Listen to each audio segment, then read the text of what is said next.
Traffic জ্যামে আটকে থাকলে বা অফিসের ডেস্কে কাজের চাপ না থাকলে আমাদের বোরিং বা বিরক্ত লাগতেই পারে।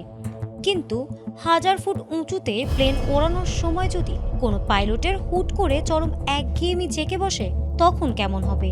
ঠিক এই কাণ্ডটি ঘটিয়েছেন যুক্তরাজ্যের এক তরুণ পাইলট। আকাশে ওড়ার পর তার এতটাই বিরক্ত লাগছিল যে প্লেনের গতিপথ দিয়ে রাডার স্ক্রিনে তিনি বড় বড় অক্ষরে লিখে দিলেন, আই অ্যাম বোর্ড, আমি বিরক্ত। ডিজিটাল যুগে এসে এই আকাশকুসুম বিরক্তি আর লুকিয়ে রাখার উপায় ছিল না।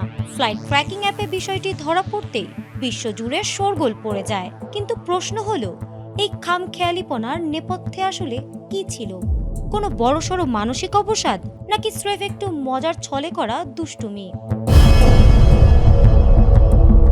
অনুসন্ধানে জানা যায় এটি আসলে কোনো নিয়মিত বাণিজ্যিক ফ্লাইট ছিল না।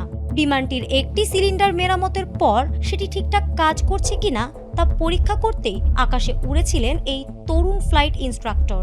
লিভারপুল থেকে ওড়ার পর প্রায় 2 ঘন্টা ধরে আকাশে চক্কর কেটে নিখুঁতভাবে তিনি এই অক্ষরের নকশা তৈরি করেন। ঘটনাটি শুনে অনেকেই হাসছেন, আবার অনেকের কপালে চিন্তার ভাঁজ।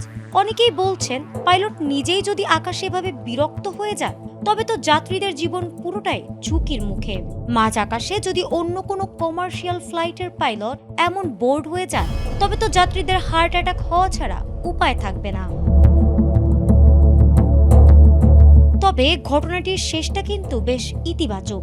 রেভেনিয়ার কর্তৃপক্ষ জানিয়েছে, পাইলট মুখে বিরক্ত হওয়ার কথা বললেও আকাশে ওড়ার সময় তিনি মোটেও অমনোযোগী ছিলেন না। মাঝ আকাশে প্লেন ঘুরিয়ে নিখুঁতভাবে এমন ইংরেজি অক্ষর ফুটিয়ে তুলতে তাকে সাধারণ সময়ের চেয়েও অনেক বেশি মনোযোগ দিতে হয়েছিল। আর এই দারুণ মনোসংযোগ ও ওড়ানোর এই চমৎকার দক্ষতার কারণেই তার বিরুদ্ধে কোনো শাস্তিমূলক ব্যবস্থা নেওয়া হয়নি।